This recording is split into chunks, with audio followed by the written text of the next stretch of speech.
So I took my S2000 autocrossing for the very first time. It was pretty crazy. For those of you who are watching that have never autocrossed before, I don't know why I waited so long to do it in this car. I should have just gone out there and done it with stock everything. Stock tires, stock brakes, stock everything. Who cares? Go do it. You'll thank me later. Just get out there and get some seat time and have some fun. I know all of you have seen a bunch of autocross videos online and they're just super boring. And for that reason, I didn't take my GoPro at all because I figured most of those are pretty boring, and they are. And I wanted to get a first-hand feel for the car and not worry about making a video. So I just went out there and had a blast. It only lasted for about 3 hours because it started to rain. It was an open session, so it wasn't a typical autocross. I probably got about 20 runs in about 3 hours, which is pretty good. It was my first time autocrossing this car compared to a front-wheel drive, which is in that Hyundai, which you can go watch the King of the Heat video. This car is a handful, and it kind of made me realize that you don't need a ton of power. It's my limitations, I believe, is me. I did some damage to the car, and I want to show you. Nothing major, but I want to show you what I did to it.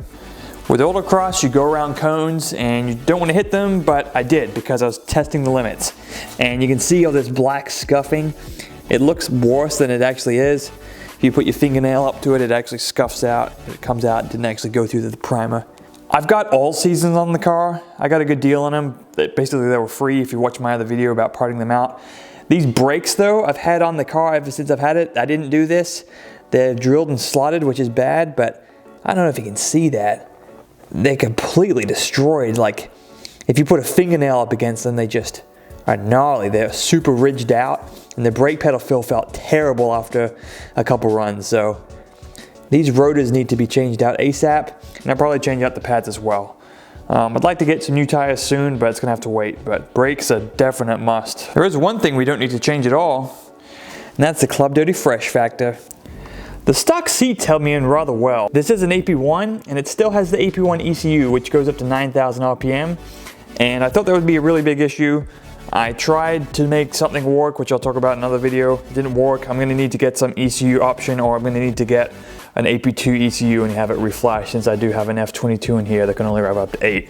But on the course I was on, I didn't even really get up to more than 7,000 RPM in second gear, so it wasn't a big issue, so I was pretty pleased by that. But small tweaks here and there. This interior is Club Dirty Fresh. Here are the Continental DWSs. The course I was on is at the National Corvette Museum Motorsports Park, and it's a track, and they have a big parking lot which is paved with the same stuff that the track is, so my tires actually didn't see that much wear at all. So pretty happy about that, but we did do a little bit of drifting, and so we probably lost some rubber. But what we lost in the rubber, we gained in fun. Something that spooked me out a little bit about the car was how easy the rear end came out. It wasn't progressive at all. So I was getting slip, and that's to be expected with all seasons, but when slip would happen, it was either all or nothing. The first time it happened to me, I almost basically hit the cones, and what happens, I let off the gas, and you're not supposed to do that. It put all the weight to the front, and the rear felt light.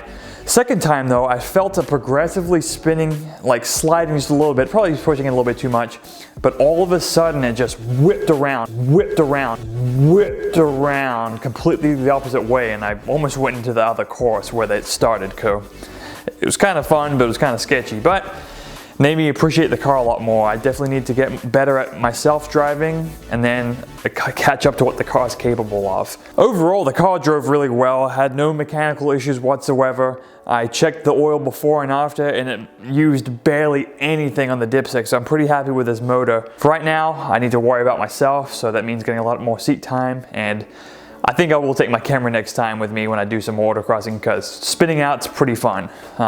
Maybe not fun for me, but fun to watch probably. I'm looking for any comments or questions about the car if you have any. If you got an S2000 and track it or autocross it, feel free to leave it in comments below. I might sound like a noob, but as of right now, I'd be kind of sketched out to take this thing on a track because of how easily it came out. Autocross is totally fine. I hit some cones, no big deal, but a track, I could probably total this thing right now. So need to build up my skill level.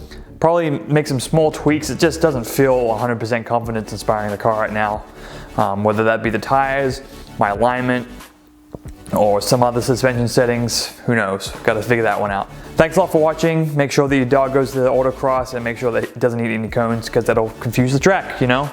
Thanks a lot for watching. Peace out.